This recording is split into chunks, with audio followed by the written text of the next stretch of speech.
లేత బెండకాయల్లో చిట్టి చిట్టి గోదావరి రొయ్యలు వేసుకొని పులుసెట్టుకుంటే ఉంటుందండి.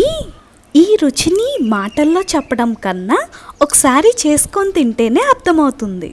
ముందుగా లోతైన పాత్రలో 4 టేబుల్ స్పూన్ల నూనె వేసుకొని అది వేడెక్కిన తర్వాత ముందుగా నీళ్లు ఎగరబెట్టుకున్న గోదావరి రొయ్యలను వేసుకొని దోరగా వేయించుకోవాలి.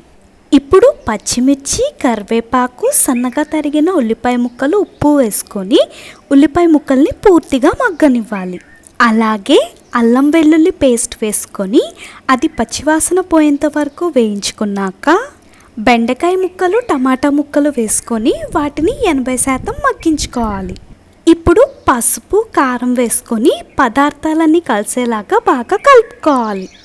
అలాగే 1 కప్పు నీళ్లు వేసుకొని అవి సలసలా మరుగుతున్నప్పుడు 1 కప్పు చింతపండు రసం వేసుకోవాలి.